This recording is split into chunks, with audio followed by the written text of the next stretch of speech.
much for me, I cannot tell it all.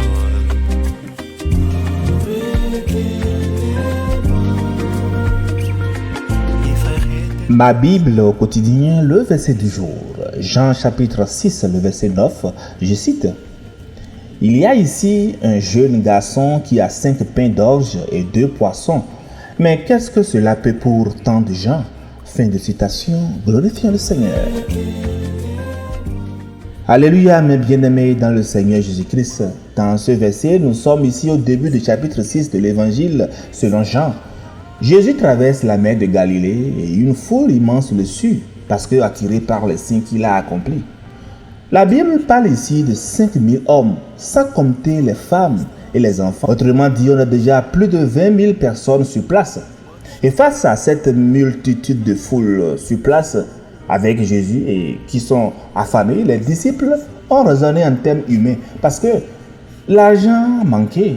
Les ressources sont insuffisantes pour pouvoir nourrir tout ce monde. C'est alors là qu'André mentionne ici un détail presque insignifiant dans notre verset du jour. Il dit le repas d'un enfant, seulement 5 pains d'orge, probablement de simples galettes et 2 poissons. Sans doute, ces poissons-là sont très petits, à peine plus gros que des sardines. Et André pose la question qui, je trouve légitime. Mais qu'est-ce que cette 5 pains d'orge et ces 2 poissons, qu'est-ce que cela peut vraiment pour autant de personnes réunies? Nous avons dit tantôt plus de 20 000 personnes. Le verset dit, il y a un jeune garçon qui a 5 pains d'orge. Le jeune garçon ici, c'est une personne sans statut parce qu'il n'a pas encore de responsabilité, sans autorité, sans importance. Et c'est à ce stade-là parce que Dieu commence souvent par ce que le monde néglige. Le jeune garçon a 5 pains, 2 poissons. Une provision que nous trouvons modeste. Qu'est-ce que cela peut faire? C'est la logique, notre logique aujourd'hui. Nous faisons des calculs de la limite du raisonnable. Bien-aimés, le miracle ici ne commence pas avec l'abandon, mais avec l'offrande totale. Si vous pensez n'avoir pas le talent pour être utilisé par Dieu, je vous prie de bien encore méditer sur notre verset du jour parce que ce qui a transformé ce maigre repas en festin, ce n'est pas la quantité, mais c'est l'attitude de ce jeune garçon-là. Il a tout donné sans négocier, sans retenir une part pour lui-même. Il n'a pas dit, Seigneur, prends un peu, mais laisse-moi le reste. Non, il a donné tout ce que Jésus demandait. Et regardez le résultat de la pénurie à la surabondance. On nous dit, donnez et il vous sera donné, nous dit Luc 6, le verset 38. Et Salomon, dans Proverbe 11, le verset 24, dit, tel qui fait des largesses devient plus riche, et tel qui épargne à l'essai ne fait que s'appauvrir. De même, en servant les autres, le garçon a été lui-même rassasié. Jésus prit le pain, rendit grâce et les distribua autant qu'il en voulait. Donc, en répondant aux besoins de la foule, le jeune garçon lui-même, ses besoins ont été aussi comblés.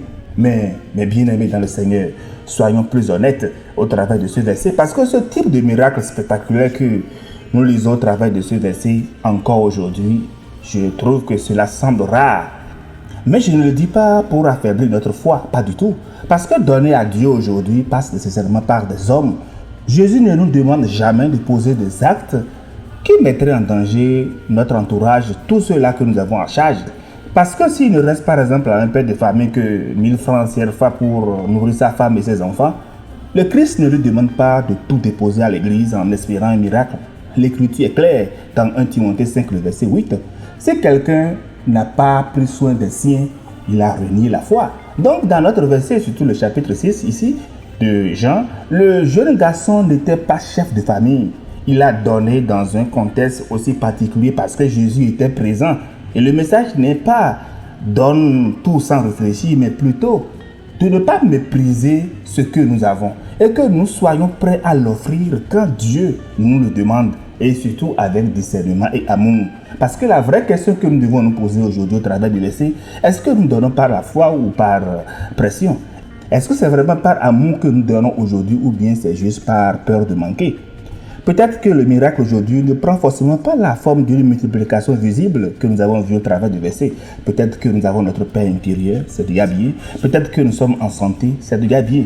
Dieu ne nous appelle pas à nous appauvrir inutilement, mais il nous appelle à lui faire confiance intelligemment. Le jeune garçon à donner pour nourrir la foule, pas pour enrichir un système. Voilà la sagesse que Dieu nous demande. Donner, mais selon ce que l'Esprit nous conduit de faire. En somme, bien-aimés, au travers du verset, Dieu ne cherche pas ce que nous n'avons pas, mais ce que nous sommes prêts à lui remettre. Le peu offert avec foi devient beaucoup entre ses mains parce que rien n'est trop petit quand nous le donnons avec joie et avec foi.